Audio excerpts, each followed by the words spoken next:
qui a laissé en héritage un monde meilleur. Visitez le unicefleg.ca.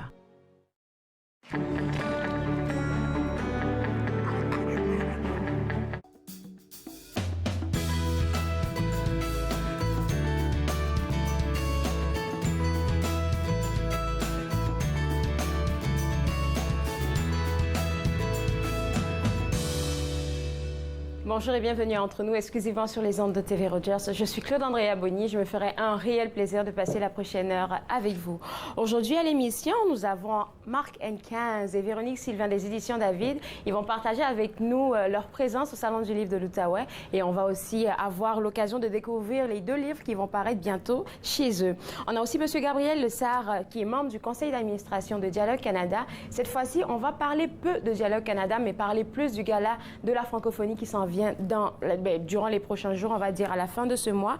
Et vous connaissez bien, on entend parler du rêve américain, mais aujourd'hui, on va avoir l'occasion de découvrir ce que c'est que le rêve canadien. Tout ça, ça se passera dans la prochaine heure, mais avant qu'on passe à toutes ces informations-là, moi, j'ai réservé des informations pour vous partager. Et en début de semaine, on a discuté avec Sabine Daniel du regroupement Affaires Femmes. Et ce regroupement-là essaie pour la 12e fois de célébrer les femmes issues de la communauté noire francophone.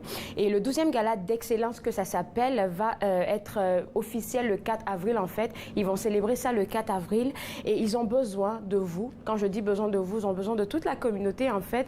Parce que peut-être que dans votre communauté, vous connaissez une femme noire qui a sûrement dû se distinguer durant la dernière année. Dans plusieurs des catégories, on parle d'éducation, on parle d'entrepreneuriat, on parle de sciences et technologie, on parle aussi d'icône de l'année. Vous pensez sûrement à des femmes, quand je vous parle de ces catégories-là, pardon, il y en a 11 de ces catégories comme ça. Et vous pouvez encore soumettre une candidature d'une dame jusqu'à ce vendredi. Donc ce vendredi, à partir de 23h59, ça sera terminé. Ils ont même prolongé la soumission des candidatures parce qu'il y a vraiment beaucoup de demandes. Donc si vous pensez déjà à une femme, maintenant que je suis en train de vous en parler, www.affemme.ca, c'est le site web à visiter si vous pensez à une dame qui doit être valorisée dans la communauté noire francophone. Et hier, on a parlé d'un sujet sur lequel j'aimerais revenir avec 2 représentants de Santé publique Ottawa. On a parlé de santé mentale, je devrais dire du lien étroit qu'il y a entre la santé mentale et les imprévus. On a discuté de plein d'aspects, de comment se préparer à ça. Donc, on parlait de préparation, on parlait de comment agir, on parlait d'information, de chercher de bonnes informations. Et elles sont revenues un peu sur le phénomène qui est très courant actuellement. Je vous parle du coronavirus. Et il y a plein d'informations qui circulent un peu partout sur les réseaux sociaux et on est toujours dans la panique en voyant qu'est-ce qui se passe sur les réseaux sociaux. Mais Santé publique Ottawa a un site web, spo.ca, donc www.santépubliqueottawa.ca. C'est un site web que vous pouvez visiter et vous allez avoir des informations à l'heure actuelle sur qu'est-ce qui se passe au Canada, qu'est-ce qui se passe à Ottawa concernant ce fléau-là, ce phénomène du coronavirus. Et vous aurez des informations, je dirais, nettes et claires pour ne pas vraiment être dans la panique parce que tout le monde est dans la panique, on se l'entend là, mais ils ont des informations et ils ont aussi des recommandations pour vous, pour pouvoir mieux vous protéger. Donc www.santépubliqueottawa.ca, c'est un site web que vous devez visiter pour essayer de vous calmer un peu le pompon, si je peux dire, parce qu'ils ont toutes les informations, de bonnes informations, je devrais dire, pour vous. Hier, on a aussi discuté de l'école des adultes, le Carrefour du CEPO. On a plutôt parlé de leur programme de langue. Il y en a différents des programmes de langue, donc français langue seconde, anglais langue seconde. Ils ont aussi parlé d'un programme que j'ai trouvé très intéressant, le programme pour vous préparer, pour ceux qui voudraient entrer, surtout pour les immigrants, à la fonction publique. Il y a un programme là-bas qui vous est offert pour vous préparer pour les différents examens et aussi même pour les examens pour la citoyenneté. Donc, il y a plein d'affaires là-bas à l'école, le Carrefour du CEPO. Vous voulez avoir plus d'informations, www.carrefour.cepo.on.ca. C'est un site web à visiter si vous voulez avoir plus d'informations et pourquoi pas participer à l'un des programmes qui est offert là-bas, particulièrement le programme de langue. Là, je vais revenir avec des informations, je dirais, plus plus chic, je vais dire, plus chic. Hein? Là, on va parler de la relâche scolaire. Vous savez que c'est lancé depuis un bon bout de temps. Et avec des représentants de Tourisme Ottawa, on a appris que partout dans les musées du Canada, ici dans la région, il y a toujours des activités. Oui, c'est vrai, mais pour la relâche scolaire, il y a des activités spéciales. Je vous parle du Musée canadien de la nature, du Musée des beaux-arts du Canada, du Musée de l'aviation et de l'espace, du Musée des sciences et des technologies. Et hier, on a reçu quelqu'un du Musée de la guerre qui nous parlait des activités qui s'en viennent. Mais j'aimerais tout simplement, avant de vous parler des activités qui s'en viennent au Musée de la guerre, vous inviter à aller visiter le www.museedelaguerre.ca parce que demain, ils présentent un film documentaire intitulé Pour Sama, qui est une histoire très poignante d'une dame qui a été en Syrie, en fait, et qui a vécu, vous savez qu'est-ce qui se passe en Syrie actuellement, et qui a vécu des choses atroces, si je peux le dire, mais elle a partagé ça au travers d'un film documentaire très poignant. Donc, vous êtes invités à prendre vos billets sur le www.museedelaguerre.ca pour voir Pour Sama, c'est le film, le nom, s'il vous plaît, j'allais oublier le nom, pardon, du film documentaire Pour Sama qui s'en vient demain au Musée canadien de la guerre. Donc, encore une fois, www.museedelaguerre.ca pour avoir plus de renseignements. Je vous ai dit qu'on recevait aujourd'hui M. Gabriel Essard, qui est membre du conseil d'administration de Dialogue Canada. Avec lui, on vous parle du prochain gala de la francophonie. Restez avec moi. Vous regardez Entre nous exclusivement sur les ondes de TV Rogers.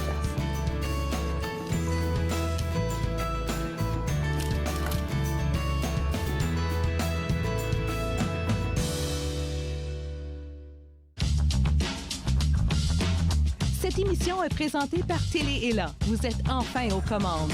Pour en savoir plus, visitez rogers.com.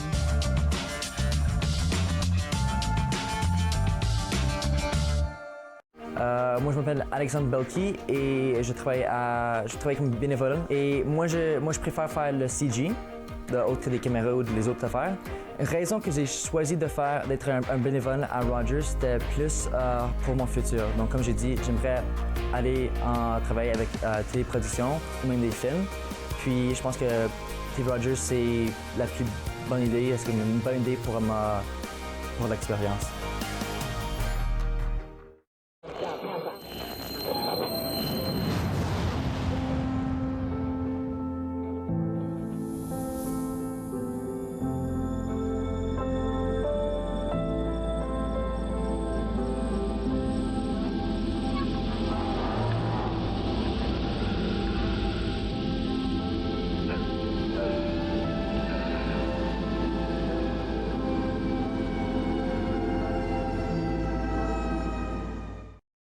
Cette semaine à l'émission, on commence une cocotte d'œuf avec des chorizo et puis des pois chiches. On continue avec le pain perdu. Je vous finis ça avec une céréale Birch Muesli. Passion cuisine, 2 épisodes mardi midi sur TV Rogers.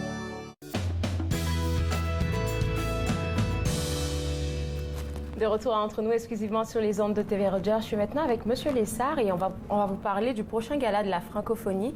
Mais on a dit qu'on allait discuter un peu de qu'est-ce qui se passe à Dialogue Canada. Parfait. Bonjour, M. Lessard. Vous m'avez dit tantôt, oui, membre du conseil d'administration de Dialogue Canada, mais aussi le président de la Fondation Champlain, comme le Champlain fondateur. Ça vous fait bouger un peu partout, là. Parce qu'en même temps, ce gala, vous serez célébré aussi. Vous célébrez quelqu'un, on va dire. Tout à fait. Le gala, il y a un prix qui est remis, qui est le prix Champlain de la francophonie et qui se choisit en association avec l'ambassade de France. D'accord. On va revenir. Oui, allez-y. Non, ce que j'allais dire, c'est que l'an passé, la lauréate avait été Amanda Simard. Oui, OK.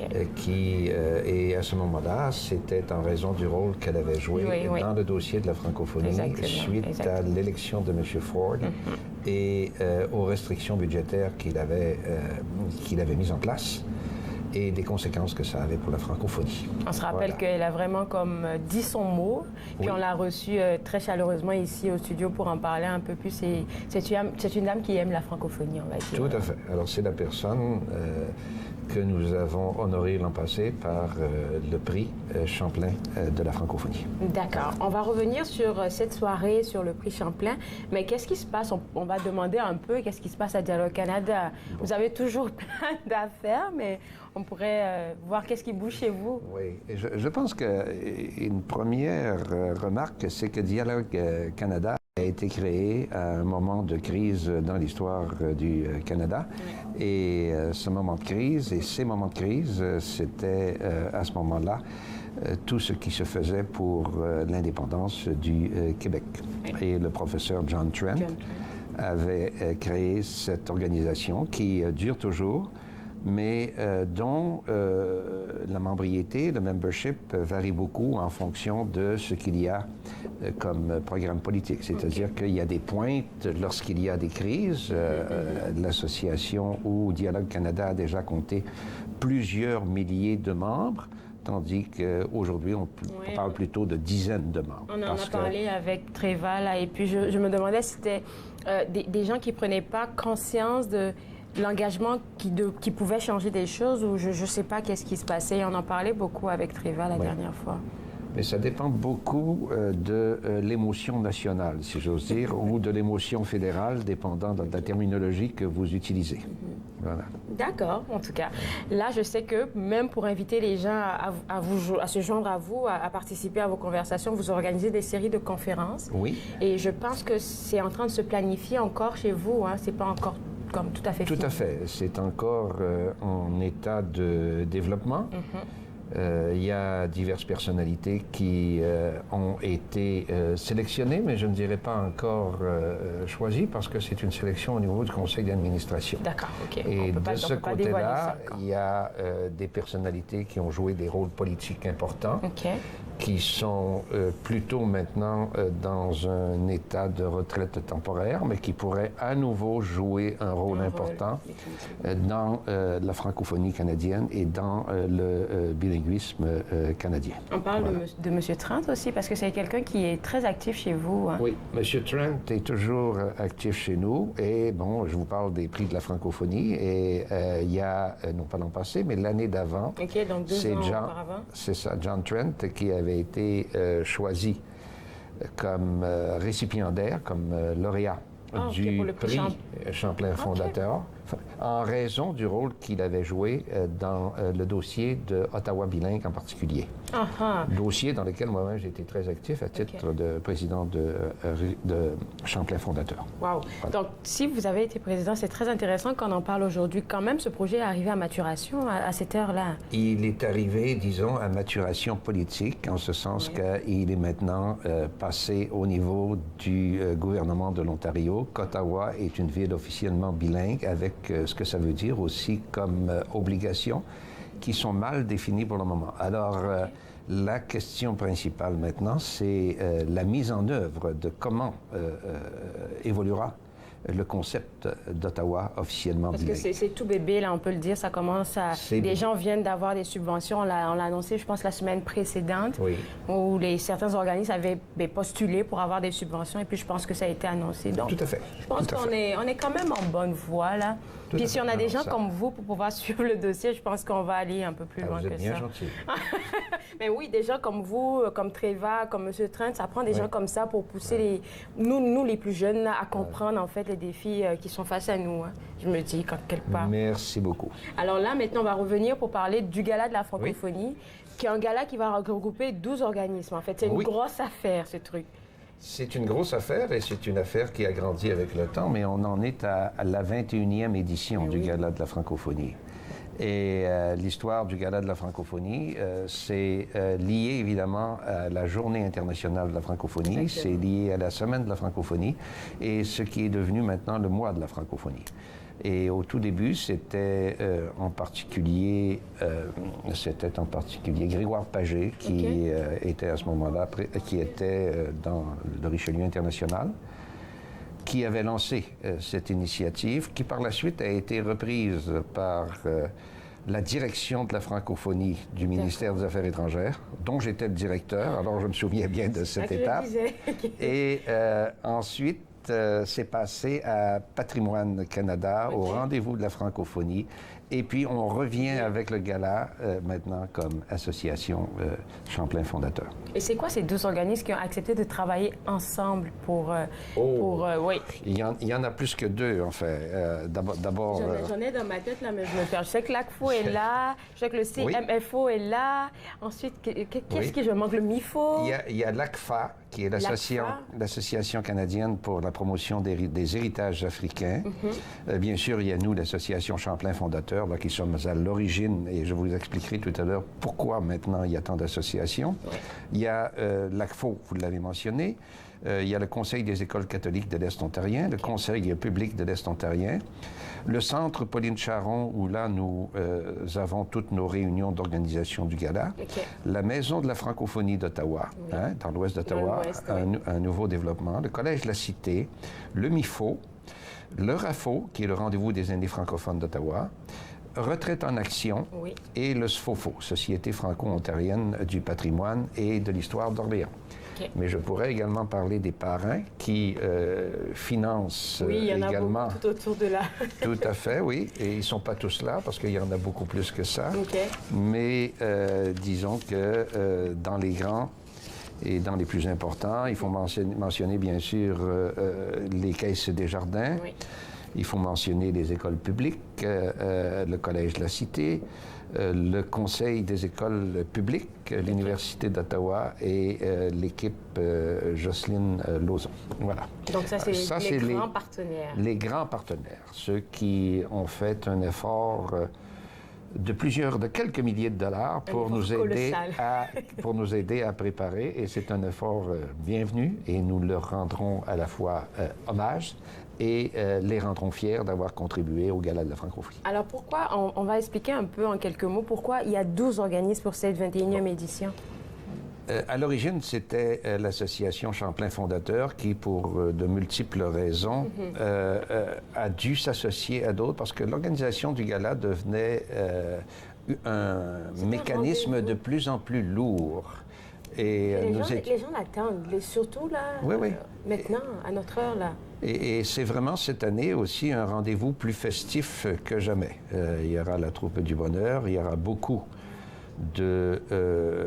d'animation à la fois de la danse et il y aura bien sûr quelques discours, mais nous tiendrons les discours au minimum. Il y aura un discours de bienvenue, la personnalité invitée fera un petit discours, mais nous tiendrons les discours au minimum pour donner le maximum de temps à la festivité et à la fraternité, que les gens puissent se parler. C'est un bon moment de connecter aussi, surtout pour ces organismes-là, de se découvrir et de se redécouvrir, je devrais dire. Tout à fait. Les organismes francophones de la région. Et c'est ça qui est l'objectif ultime. Et je pense qu'en ce sens-là, le gala a atteint sa vitesse de croisière, en ce sens que lorsque c'était l'association Champlain Fondateur qui s'en occupait, ça demeurait plus restrictif comme organisation. Maintenant, comme nous en avons fait une grande célébration, c'est vraiment pour réunir la communauté francophone et francophile. Mais oui, il ne faudrait pas qu'on les oublie. Je vous dirais même les francophonisants, ceux qui également souhaitent en connaître davantage. Et c'est un événement culturel important. Merci beaucoup. Ça se passe quand déjà? Ça se passe le 28 mars et ça se passe au centre Saint-Élias, qui est sur la rue Riverside. L'adresse qu'on donne est un petit peu, mais en face, en fait, de là où se rassemble la jeunesse à Ottawa l'été, qui est la baie... C'est sur Ridgewood, c'est ça que je me dis. Oui, l'adresse exacte est Ridgewood, mais la réalité, c'est qu'on voit bien le centre Saint-Élias quand on passe sur Riverside, la promenade Riverside.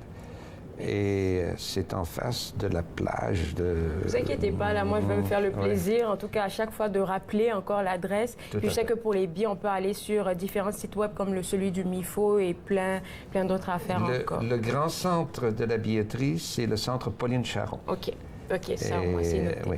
Merci beaucoup encore d'avoir partagé ça avec nous. Ça nous a fait plaisir de vous recevoir. Et pourquoi pas vous recevoir avec un autre chapeau. Ça, on y compte bien. Merci beaucoup, encore c'est gentil. Alors, vous à la maison, préparez-vous pour le Gala de la francophonie ou pour avoir plus d'informations sur Dialogue Canada, www.dialogue-ca.ca. Après la pause, on vous fait découvrir ce que c'est que le rêve canadien. Vous regardez Entre nous, exclusivement sur les ondes de TV Rogers.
seul brille à notre image.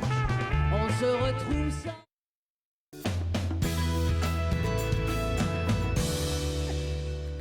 De retour entre nous exclusivement sur les ondes de TV Rogers, on découvre maintenant, comme je l'ai dit depuis le début de l'émission, ce que c'est que le rêve canadien avec M. Bozine Goy. Et je suis tellement impatiente de savoir pourquoi déjà ce titre. Le rêve américain, tout le monde sait, oui, mais le rêve canadien, une expression qui est assez nouvelle pour moi, en tout cas. C'est vrai, hein? Oui. Ouais, ça l'était aussi pour moi-même avant que je pense à la formule. En fait, c'est les résultats de plusieurs observations, de réflexions, de l'expérience personnelle, expérience dans notre communauté, l'implication communautaire. Pendant, je suis arrivé dans ce pays à 92, au mois de mars, le 7 mars. Voilà, donc, ça revient là. Ça revient, je dis, à 28 ans. 28 ans. Alors, très impliqué quand même. Alors, la francophonie m'a permis d'être impliqué, de comprendre le pays, de comprendre les habitudes et à faire une expérience. Donc, c'est une formule qui nous amène à la sensibilisation de ce pays, cette nation, le Canada, en passant par l'amour pour le Canada et pour les Canadiens, connaître le Canada et puis le servir. Donc une formule à 3 mots, verbe infinitif. Aimer le Canada, le connaître et le servir. Je vais te garder avec moi. On va aller juste à la pause et on revient juste après. J'ai quelque chose à régler avec M. Ngoy. Vous regardez entre nous exclusivement sur les ondes de TV Rogers.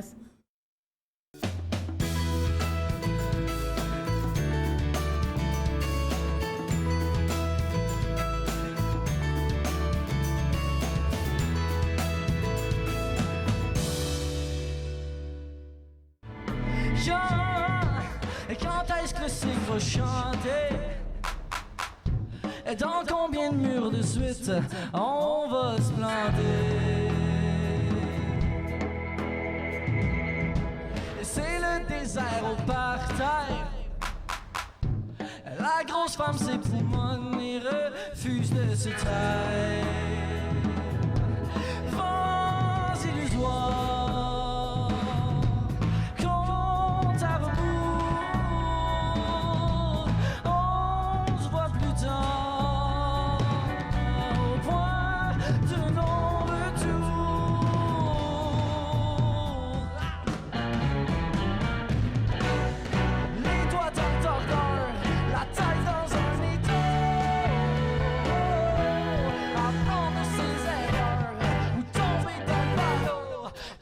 De trop.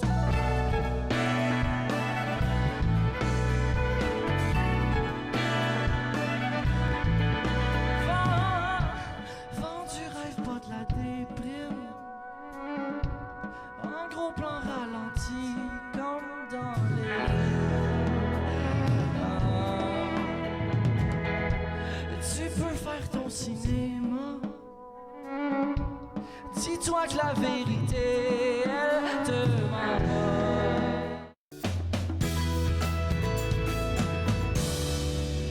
De retour entre nous exclusivement sur les ondes de TV Rogers. Désolé, on a dû prendre une pause parce qu'on avait un petit problème technique au niveau de l'audio, mais on revient avec M. Ngoy qui nous racontait sa belle histoire. Arrivé ici en 1992, le 7 mars, donc ça va faire bientôt 28 ans que vous êtes là et vous avez pensé à nous partager le rêve canadien. Puis moi, je demandais pour vous, c'était quoi le rêve canadien? C'est parallèlement au rêve américain qui est l'Eldorado. On arrive, on peut percer facilement dans ce pays-là. Au Canada aussi, oui. Nous avons le rêve canadien, un pays d'opportunités, un pays de notre destinée, de notre réussite. Mais, comme je l'ai dit tout à l'heure, avec l'expérience de vie, les implications communautaires, les interventions ici et là, comprendre le pays, qu'est-ce que c'est. Alors, donc, moi, j'amène justement le rêve canadien sur 3 aspects, c'est-à-dire que aimer le Canada, le connaître et le servir. Ça nous amène justement à bien vivre notre vie et à bien vivre le rêve canadien. Alors, si je devrais vous demander pourquoi vous avez pensé à l'écrire, ce rêve canadien-là, il y a forcément quelque chose qui a été un déclic ou je sais pas, là. Oui, il y a toujours... C'est ça, parce que même pour les écrivains, là, c'est toujours, oui, je pensais à ça et puis voilà, ça m'est venu. Donc... Vous avez complètement raison. Il y a toujours un élément déclencheur quelque part. Comme je dis tout à l'heure, donc moi, ça a commencé d'abord par mes implications communautaires. Dès que je suis arrivé au Vous étiez très jeune, je pense. OK, on va faire fi de cette question-là. Okay. Disons quand même que vous donnez une idée début de la vingtaine. Okay. Donc, tout début de la vingtaine. Oui, vous étiez jeune. Quand même, c'est vrai. Bon, alors donc, nous avons quand même une structure scolaire qui est bien organisée, bien structurée. J'espère que c'est encore là. Ça, oui. Oh oui, les conseils scolaires sont extraordinaires. Exactement, alors, dès l'école secondaire, il y avait déjà des implications sur les membres de communautés ethnoculturelles noires francophones. Et donc, j'ai eu la piqûre du communautaire. Et aussi avec les expériences personnelles aussi de haut et de bas de la vie. La vie n'est pas facile, la vie n'est pas parfaite. Alors donc, il y a beaucoup de gens qui lâchent. Nous avons des membres de communautés ethnoculturelles qui arrivent au Canada qui se disent mais c'est beau ce pays-là. Au bout de quelques difficultés, quelques mois, après une année, oui. Ouais, et puis, ils sont confrontés par des défis. Il y en a même qui quittent, qui retournent à leur pays d'origine et puis qui disent n'importe quoi. Alors moi, dans tout ça, lorsque j'ai vécu ça moi-même, j'ai vécu le bas et je me suis relevé grâce au Canada. J'ai dit, mon Dieu, mais la formule fonctionne. Comment que le Canada peut aider à se relever quand on vit des situations difficiles? Très bonne question, madame. C'est des structures que nous avons, que le pays a bâties. Nous avons des structures, on parle des conseils scolaires, par exemple. Les écoles sont extraordinaires. Les écoles tiennent à ce que tout enfant aille à l'école. Je pense même que c'est un droit des Canadiens d'aller à l'école. Alors, nous avons des structures comme Rogers, nous avons des jeunes qui font du bénévolat. Parce que là, dans cette bande dessinée, je mets en valeur, je crois, 11 thèmes sur des mises en situation. Oui, on va en parler plus tard. C'est vraiment des mises en situation pour montrer que les valeurs des bénévolats, les valeurs nous avons la liberté d'expression dans ce pays, comment vivre nos journées comme le jour du Canada. Alors tout ça, ça nous permet de comprendre le pays, de le connaître et d'aller trouver des opportunités que nous avons dans ce pays. En même temps, on se dit, en tant qu'immigrant, ça peut être difficile, comme vous l'avez mentionné, là. On arrive dans un nouveau pays, c'est une nouvelle culture, c'est un nouvel environnement. Souvent, il faut tout recommencer depuis le début. Et comme vous l'avez mentionné, il y a des gens qui... On dirait pas qu'ils lâchent l'affaire, mais ils sont tellement comme pas préparés, je dirais, à tout ça. Mais vous avez mentionné le fait qu'il y ait des structures. Oui. Et moi, heureusement que je suis ici sur le plateau, entre nous, là, j'en reçois des organismes de partout, là, qui vous aident pour tout. Mais souvent, on ne les connaît pas. Bon, ben voici l'occasion d'arriver pour faire le rêve canadien. Parce que c'est ça, il faut promouvoir nos structures, promouvoir nos causes, nos valeurs, promouvoir des opportunités que nous avons. Regardez, moi, je donne seulement l'exemple d'une entreprise comme Coca-Cola, qui est tellement connue à travers le monde. Oui. Mais Coca-Cola ne lâche pas de faire la promotion, sa publicité. Oui, surtout quand l'été approche.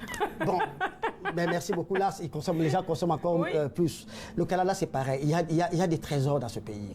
Et quand je vois nos jeunes tourner en rond, sont dans la drogue, sont dans la santé mentale, plein de jeunes, surtout dans les communautés ethnoculturelles, noires, francophones ou anglophones, dans les prisons. Alors je me dis, les jeunes, ils passent à côté de quelque chose de si extraordinaire, qui pourrait, dès leur bas âge, et les amener tout droit à leur destinée.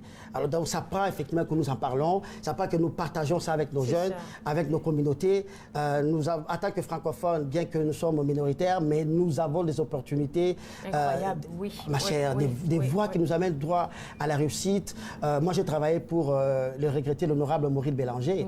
Mais Maurice me disait à chaque fois, il dit, Bodi, si j'étais dans d'autres pays européens où il y a la noblesse, la bourgeoisie pour devenir politicien, jamais je serais devenu politicien. Je viens d'une ville, Matawa, mais voilà, j'ai l'opportunité d'y arriver. Nous en avons. Alors donc, c'est pourquoi j'en parle dans la bande dessinée. Cette formule, et puis elle est illimitée. Je peux en parler jusqu'à ce que je devienne vieux et que mes enfants vont continuer avec cette formule. Puis là, vous avez mentionné encore des enfants. J'allais revenir sur ça. Vous avez parlé de la jeunesse qui vous touche particulièrement parce que vous êtes un peu désolé de voir un peu que les jeunes se laissent aller un peu à toutes sortes de vices, surtout à notre ère. Et ça aurait pu être un roman, ça aurait pu être un livre, ou est-ce que vous auriez partagé votre expérience en tant qu'immigrant et tout ça. Mais pourquoi le choix d'une bande dessinée? C'est justement parce que ça c'est une bonne question, parce que si je regarde le curriculum scolaire que nous avons en Ontario, la bande dessinée est située au niveau de la 6e, 7e année, si je me trompe, même peut-être avant ça. C'est très bien, on initie nos jeunes, mais je pense qu'il devrait continuer toute la vie. Moi, j'ai des adultes qui m'appellent, qui m'écrivent que cette bande dessinée, ça leur parle. Donc, la bande dessinée, c'est une œuvre artistique en même temps, littéraire artistique. Les belles images, les couleurs. Oh là là. Alors moi-même, étant aussi un artiste, et j'ai commencé la BD, les dessins au bas âge, j'étais à Kinshasa, au Congo, et je suis, même si je suis allé dans les sciences, que ça m'a rattrapé. Donc je suis extrêmement exigeant avec les BDistes avec lesquels je travaille. Ça, vous avez travaillé avec quelqu'un d'autre pour vous appuyer? Hicham Absa, je travaille toujours avec des BDistes, mais souvent c'est des Montréalais, malheureusement des Montréalais en Ontario français. Je pense qu'on en a, mais qui sont cachés. Ah mais Bodi est là, mais venez travailler avec moi. Alors je travaillais avec trois BDistes en ce moment-ci, parce que j'ai fait ça, c'est ma 4e bande dessinée. Oh. Ah oui, c'est ma 4e. Vous avez parlé justement de... Ça pouvait être un roman et tout ça. La 3e avant celle-là, c'est un portrait que nous avons fait sur Wilfrid Laurier, en collaboration avec la Fondation canadienne pour le dialogue des cultures, la structure qui organise les salons, la semaine de la francophonie. D'accord. La semaine ou le mois de la francophonie. Alors donc, il fallait parler de Wilfrid Laurier aux jeunes. Alors, ils m'ont approché. Laquelle des manières ça pouvait être scientifique, tout compliqué, avec de gros livres, plus volumineux que la Bible. Alors, on a dit, bon, on va faire court. On va faire court et plus cool pour les jeunes.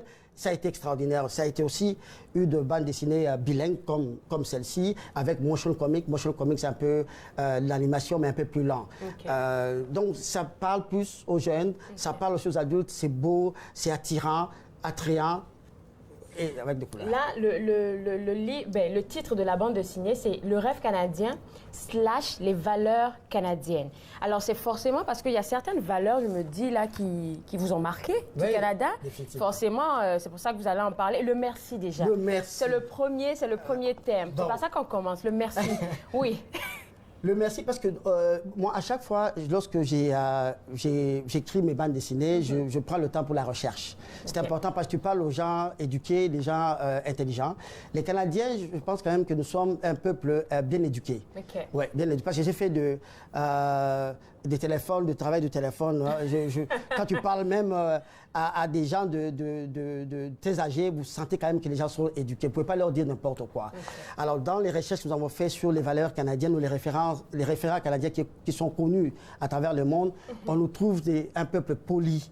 On dit toujours merci à chaque fois. Même quand on est aux États-Unis, quelqu'un qui dit merci à chaque fois, me dit c'est comme vous n'habitez pas ici. Alors donc, merci à les valeurs comme les casques bleus. Lorsque nous, on était au Congo, en Afrique, on parlait de casques bleus. Le Canada a une bonne image à l'extérieur. C'est un pays qui n'aime pas la guerre, mais qui vient pour la paix. Alors donc, beaucoup de gens ne savent pas que les casques bleus viennent du Canada.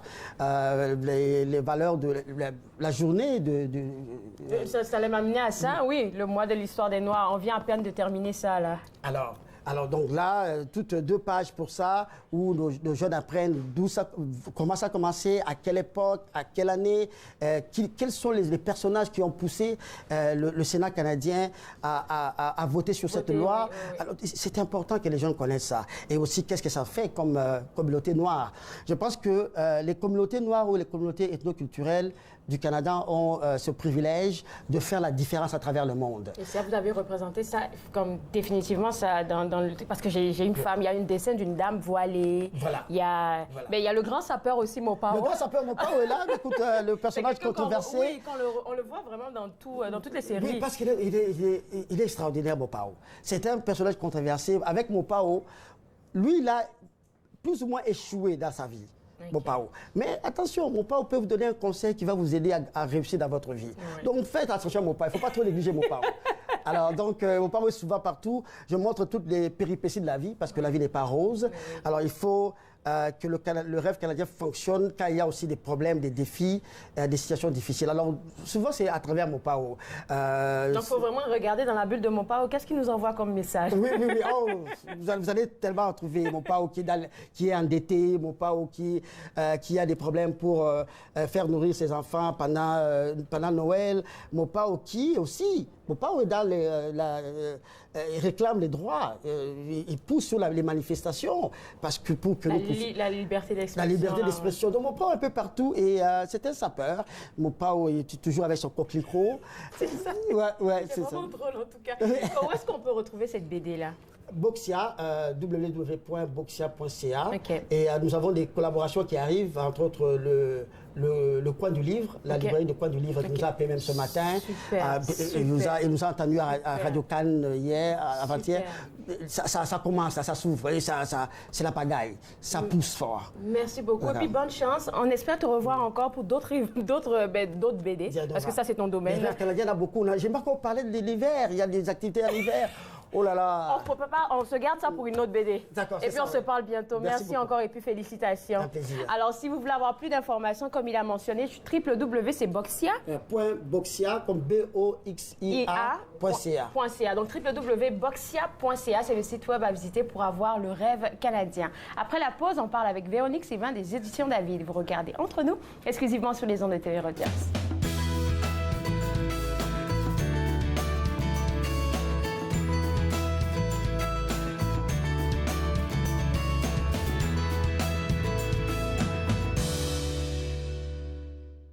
Lorsque je me sens seul, et ça m'arrive souvent, je pense à toi qui attends mon retour.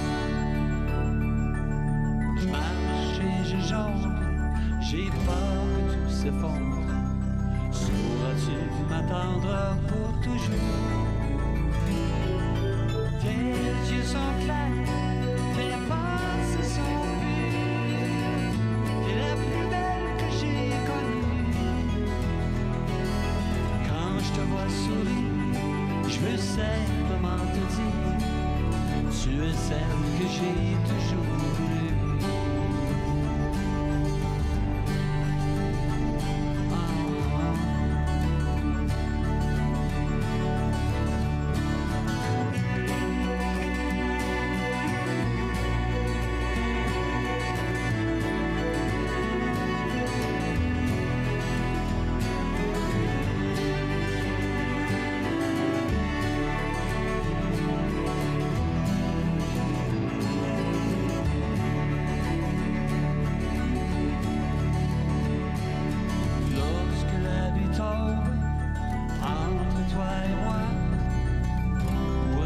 M'attendre pour toujours.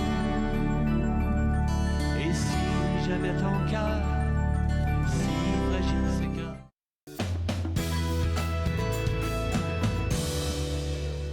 De retour entre nous exclusivement sur les ondes de TV Rogers. Ce salon du livre de l'Outaouais s'est terminé comme la semaine passée, oui, en fin de semaine.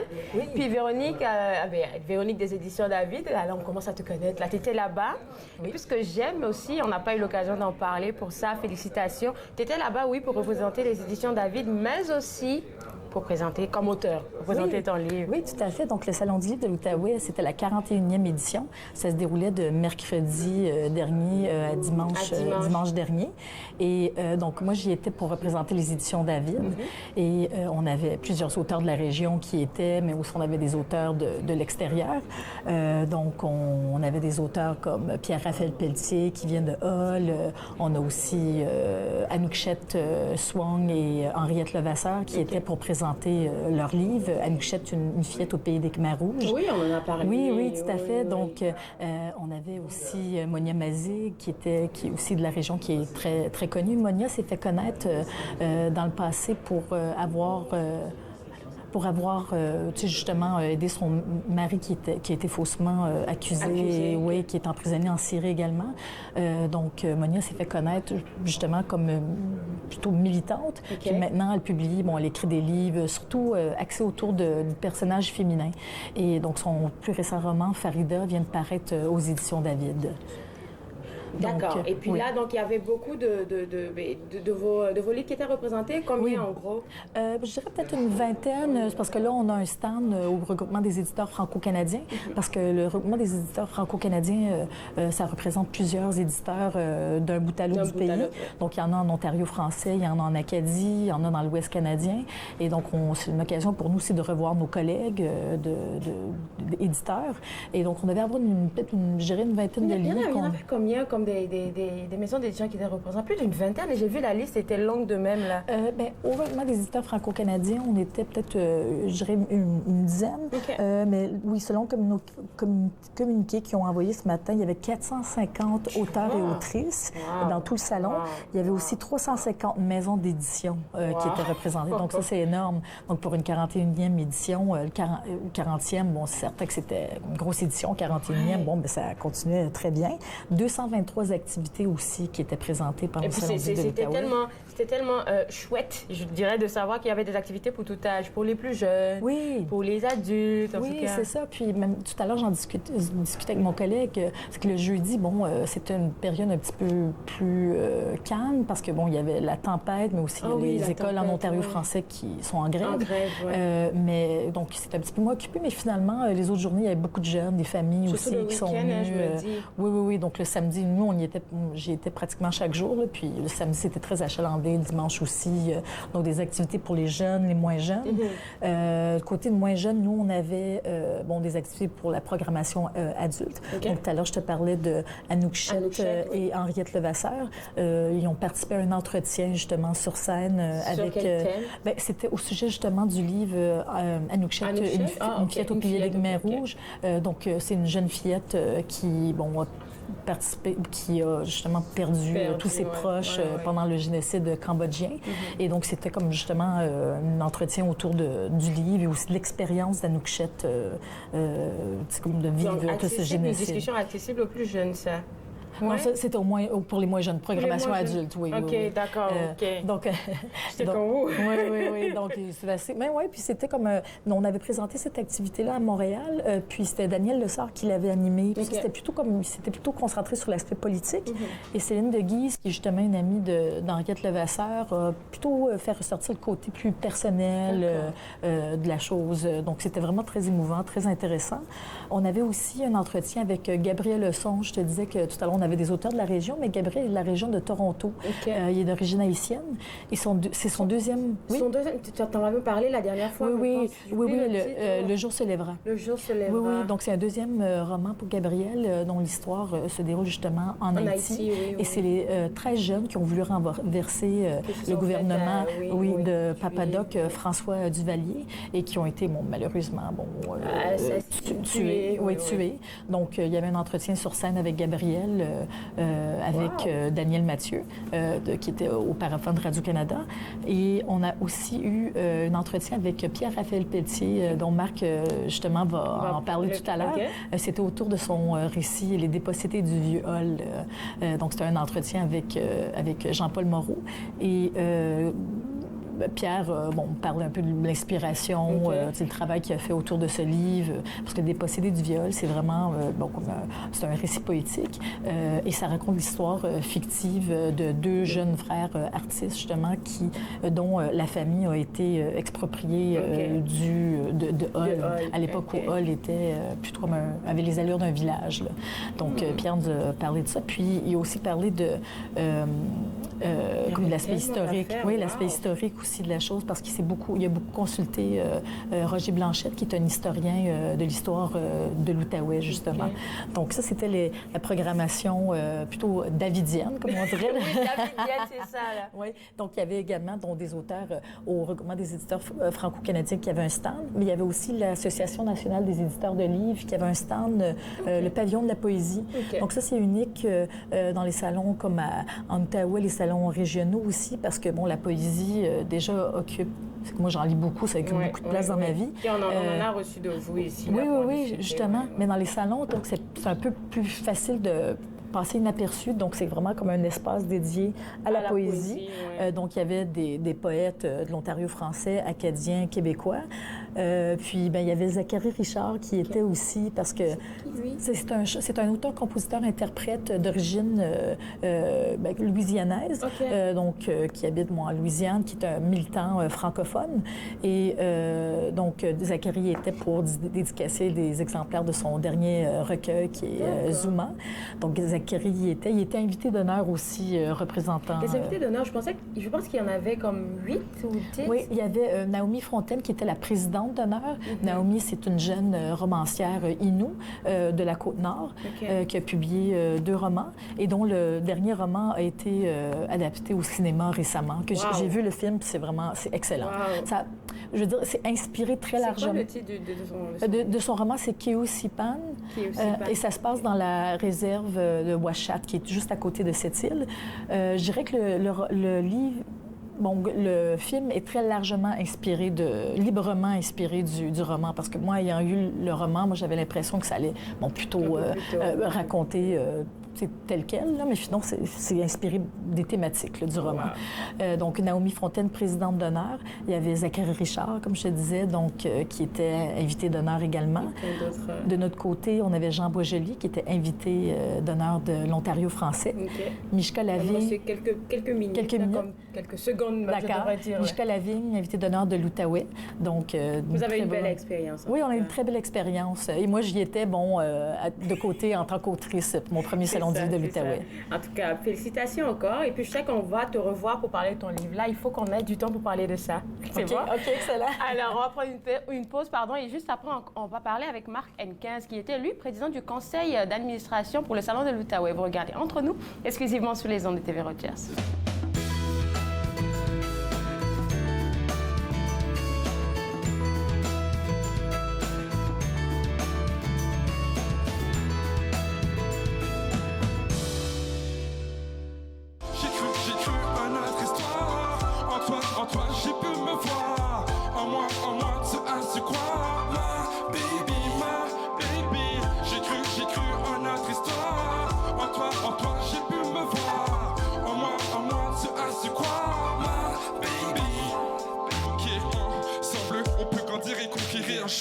Tremble quand je te vois sourire et je t'entends rire. Je pense que c'est toi qui m'aides à rester droit. Au toucher de tes doigts, couverture dans le droit. Si je suis là aujourd'hui, c'est parce que quand je suis tombé, tu m'as tendu la main pour me relever. Si je suis pas parti, c'est grâce à ta générosité, à l'espace que tu m'as alloué. Si je t'appelle baby, c'est que pour moi tu symbolises la joie, l'aventure et la découverte de la vie. Donc je te dis merci, car tu as rétabli, embelli le cœur d'un homme devenu zombie. Espérer restaurer sur le chemin du bonheur.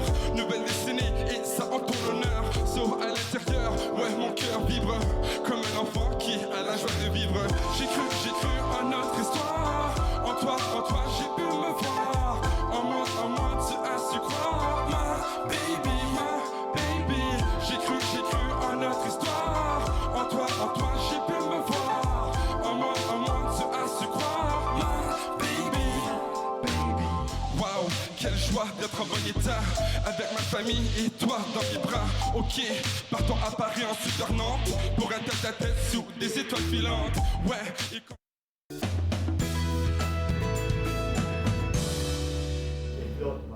De retour entre nous exclusivement sur les ondes de TV Rogers. Je suis maintenant avec Marc Henkins des éditions David. Et là, il était au Salon du livre de l'Outaouais, bien évidemment, comme président du conseil d'administration. Mais en fait, tu portais 2 chapeaux en même temps. Je suis là d'abord, disons d'abord pour les éditions David, parce que c'est quand même ça qui nous importe. Enfin, c'est ça que mon activité principale. Mais depuis 2 ans, je suis aussi président du conseil d'administration du salon. Depuis 2 ans? Je pense depuis 1 an et demi à peu près. OK. Ça, voilà. Donc c'est mon 2e salon comme président. Mais le président, c'est une fonction, je dirais, pratiquement honorifique. Enfin, c'est pas un rôle très actif, c'est-à-dire qu'il y a toute une équipe quand même au salon qui est très... Je dirais pas que c'est pas très actif. Je te vois discuter avec lui sur une photo là avec des gens et tout. Fait que tu passais par tous les stands. C'est une fonction un peu protocolaire. Okay. Donc évidemment, il y a la cérémonie d'inauguration le premier jour où là, le président du conseil d'administration doit souhaiter la bienvenue, dire quelques mots. Et puis ensuite, on a des gens importants qui sont là. Il y a quelques ministres. Il y a le ministre Stephen Guilbeault du Musée du patrimoine canadien qui était là. Donc quelques ambassadeurs, ambassadrices. Alors, donc on les accompagne, les auteurs invités aussi, des gens formidables comme Naomi Fontaine qui était la présidente d'honneur. Donc tous ces gens-là, on les rencontre puis on se présente un peu. Discuter, on présente le programme. Qu'ils se sentent bien au salon, voilà. Un peu comme moi je fais avec toi pour que tu te sentes bien sur le plateau. Exactement, voilà, c'est ça, voilà. Alors, je suppose que, comme Véronique l'a mentionné, là, vous avez une belle expérience avec les éditions David au Salon du Livre. Oui, très bonne. Et pour nous, c'est le meilleur salon, parce que même s'il est du côté de l'Outaouais, nous, on est à Ottawa, mais évidemment, c'est un salon régional, alors ça regroupe comme ça rejoint beaucoup de monde, toute la gang, voilà. Puis on a quand même beaucoup d'auteurs aussi dans la région, comme Véronique en a parlé tantôt. Alors pour nous, c'est vraiment, on s'ennuie pas, on n'a pas le temps de souffler. Alors, de la première heure à la dernière, on est là en action, et puis c'est vraiment très agréable. Félicitations. Et puis, je sais que tu attaches ta tuque encore pour l'année prochaine, parce que ça s'en vient encore. Oui. Donc là, on va parler de 2 livres qui vont paraître bientôt, parce que je pense qu'ils ne sont pas encore parus. En fait, le premier est déjà paru juste une semaine avant le salon, c'est Les Dépossédés du viol. C'est un livre vraiment, c'est un récit poétique, mais d'un auteur qui est passionné, qui est aussi très revendicateur, donc c'est Pierre-Raphaël Pelletier, qui est né à Hull dans les années, je crois, fin 40, voilà. Wow. Et donc il a vécu toute sa jeunesse, son enfance à Hull, qui était à l'époque un village vraiment très convivial. Il y a une vie de quartier, on sent que lui et son frère font des coups. Donc il raconte un peu ça dans c'est un livre un peu fragmenté, mais dans les années 60, tout le centre-ville de Hull va être démantelé. En fait, les gens vont être expropriés pour bâtir les fameux édifices fédéraux qu'on connaît aujourd'hui comme Portage 1, 2, 3, 4, les terrasses de la Chaudière et ainsi de suite. Mais on se rend pas compte qu'il y avait comme toute une vie formidable. Il y avait tout aussi, village. Un beau village, une histoire, il y avait les écoles, il y avait une paroisse, il y avait toutes sortes de choses qui ont disparu. Et Pierre Pelletier décide, donc 50 ans plus tard, de faire un peu une charge contre ça. Et puis, donc, à la fois, il y a un côté, il y a une révolte. Pourquoi est-ce qu'on a détruit, en fait, le vieux Hull? Et on sent que ça rejoint beaucoup de gens, parce que depuis qu'on parle de son livre dans les médias sociaux, il y a beaucoup de Hullois. Comme par hasard, moi, je viens de tomber sur un thème, et patati patata. C'est comme, c'est une belle anecdote dans le livre, mais ça, donc, voilà. Alors, à la fois, il y a des bribes d'histoire. Donc, Pierre fait appel d'ailleurs à un historien de la région qui s'appelle Roger Blanchette, qui l'a beaucoup inspiré. Véronique en a parlé tantôt. Voilà, c'est ça. Et puis, mais entremêle ça de petites bribes de vie plus personnelles. Donc, de petites anecdotes. Lui et son frère, ils avaient une famille de 8, je crois, il y avait 6 sœurs, sa mère, son père. Et puis, donc, la migration, quand ils sont obligés de quitter la maison, ils s'en vont ailleurs. Et lui et son frère sont donc François, je crois, Benoît et Étienne sont très proches. Et puis, écrivent de la poésie. Et donc, il y a un petit groupe de poètes qui hantent le vieux Hull. Et finalement, l'histoire se termine, ils fondent une firme d'écriture, de rédaction, voilà. D'accord. Alors, je pense qu'on en parle aujourd'hui parce qu'il y a un lancement qui va être fait bientôt. Voilà. En fait, le dimanche 15 mars à 15h. Dans 2 semaines, c'est ça? Oui, dans 2 semaines de ça, exactement. Donc, à la librairie Galerie Bouquinard, qui est dans le vieux Elmer. Donc, ils font beaucoup de choses comme ça. Donc, il y a une cause avec Pierre-Raphaël Pelletier et Roger Blanchette. Donc, pour partager un peu cette histoire. Cette histoire-là. Et puis, qu'est-ce qui est arrivé? À partir de quelle heure? Alors, c'est à 15h le dimanche. Il faut juste se présenter. Je pense que c'est de 15h à 16h. C'est ouvert au public. Mais peut-être c'est bien quand même de dire qu'on est là. Parce que la boutique, la galerie n'est pas très grande. Donc, pour pouvoir peut-être une cinquantaine de personnes pour être sûr d'avoir une chaise. Ce serait bien d'envoyer un petit RSVP à Véronique en passant. D'accord, parfait. Donc là, on va parler du 2e livre parce qu'il va nous rester, comme je pense, 2 minutes 30 voilà, alors, ou 3 minutes. C'est un livre qu'on lance donc, le 18 mars. J'ai cru la voir dans les photos même que vous avez apportées, André Lasselle. Donc c'est à la Galerie d'art d'Ottawa. André Lasselle qui était poète officiel de la ville d'Ottawa pendant 2 ans. Elle avait organisé 2 événements, 2 années successives en invitant d'un côté des poètes, de l'autre côté des artistes visuels, pour célébrer la ville d'Ottawa, mais à partir de leur expérience de la ville d'Ottawa. Et donc on a... tout ça, ça avait été publié sur son site, sur un site web, le site de la ville, je crois. Mais elle est venue nous voir en disant, est-ce qu'on pourrait en faire un livre? Wow. Évidemment, édition David, au cœur d'Ottawa. Vous êtes très ouvert. Ouvert. Très intéressé par ce qui se passe à Ottawa. Oui, et par la poésie et par les arts visuels. Et donc, on en a fait un livre avec André Lasselle, donc, qui réunit une vingtaine de textes et une vingtaine d'œuvres visuelles. Une vingtaine d'auteurs aussi? Une vingtaine d'auteurs, voilà, c'est exactement. Une vingtaine d'artistes. Et donc, il y a une quarantaine d'œuvres et de textes. Et donc, qui composent ce livre-là, qu'on lance le 18 mars. Le 18 mars. À 17h. Donc, le mercredi qui suit. Donc, c'est un 5 à 7. C'est aussi ouvert au public. Mais, encore une fois, on demande aux gens d'envoyer un RSVP pour être sûr qu'on aura... Ça sera où, ça aussi? C'est à la Galerie d'art d'Ottawa, la très belle galerie d'art, là, au coin de Nicolas et Il y a de très, très belles œuvres aussi. C'est magnifique, c'est un lieu superbe. Et puis, il y a une salle. Et la Galerie d'art d'Ottawa nous accueille vraiment les bras grands ouverts. Donc, On est très heureux de ça. Donc là, on ne peut pas l'avoir encore, si on peut l'avoir directement. Il va être en librairie le 17, mais le mieux, c'est de venir le chercher le 18. D'accord. Ou encore d'aller, bien sûr, dans les librairies, des bonnes librairies de la région, les Coins du Livre et les librairies du Soleil, et les autres librairies, les Outaouais, Bouquinard, bien sûr aussi. Je pense qu'elle a l'habitude, André Lasselle, là, de faire des partenariats dans ce genre avec les autres poètes, en tout cas. Oui, je peux entendre parler de quelque chose comme ça. Oui, elle avait fait l'année dernière le recueil là, sur la résistance. La résistance, voilà, exactement, sur la résistance. C'était pratiquement ce que j'avais. Oui, c'est vrai que c'est quelqu'un qui a un leadership, très impliqué, puis qui a le sens du collectif. Je te garde avec moi, on va prendre une pause, ça te dit? On revient après la pause? D'accord. On revient juste après la pause. Regardez, entre nous exclusivement sur les ondes de TV Rogers.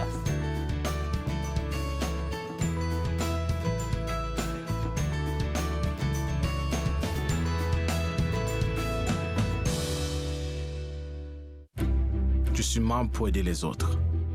Parce que ça fait partie de mes valeurs. Pour donner l'exemple à mes enfants. Je suis membre pour servir ma communauté. Pour changer la vie de quelqu'un. Pour reconnaître les sacrifices faits pour nous. Je suis membre pour ma mère. Mon grand-père. Mon voisin. Pour ceux et celles qui ont servi. Et qui servent toujours. Je suis membre. Je suis membre. Je suis membre de la Légion. Ne manquez pas notre prochain match de la LHJMQ, alors que les Huskies de Rouyn-Noranda viendront affronter les Olympiques de Gatineau. C'est un rendez-vous le samedi 21 mars, 16h, sur TV Rogers. Mon mari est un homme et un père formidable lorsqu'il ne boit pas. Cela me dérange vraiment que mon mari choisisse l'alcool plutôt que nous.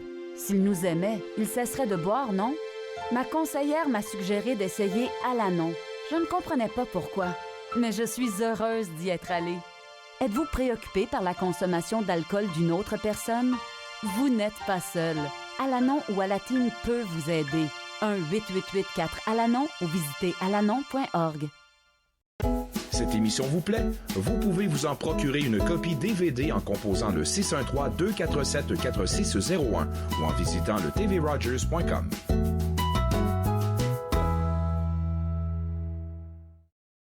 Entre nous exclusivement sur les ondes de TV Rogers avec Marc des éditions David. On a découvert on a redécouvert parce qu'on avait déjà parlé de ça, les Dépossédés du Vieux Hull qui sera lancé dimanche 15 mars à 15h à la Bouquinerie Galerie.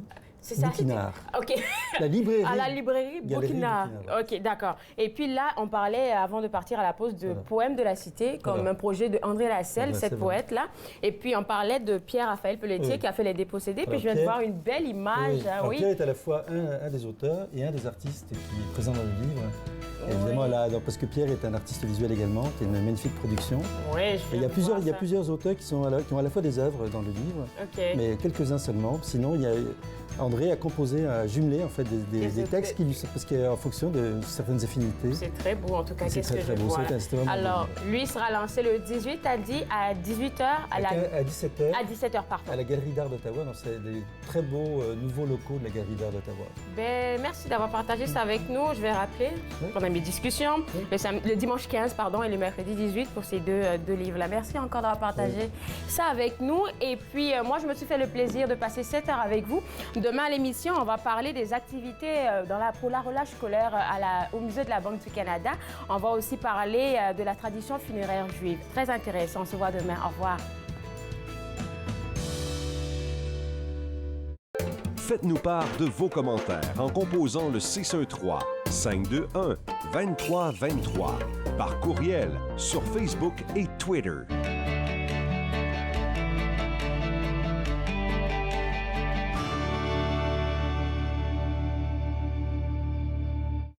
Je m'appelle James Fall, puis je fais mon coop/bénévole ici à TV Rogers.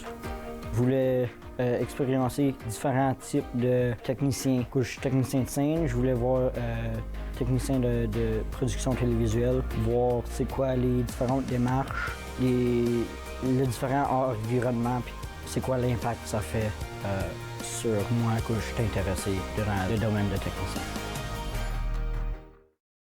I'm Mallory, and I was walking home one night when an impaired driver hit me. He had been overserved in 2 bars before getting behind the wheel. If the servers would have called him a cab instead of serving him more alcohol, my life would be the same as what it used to be. I think servers play the biggest role in keeping us safe because it's up to them what state the person's in when they leave. Refusing service isn't personal, it's the law.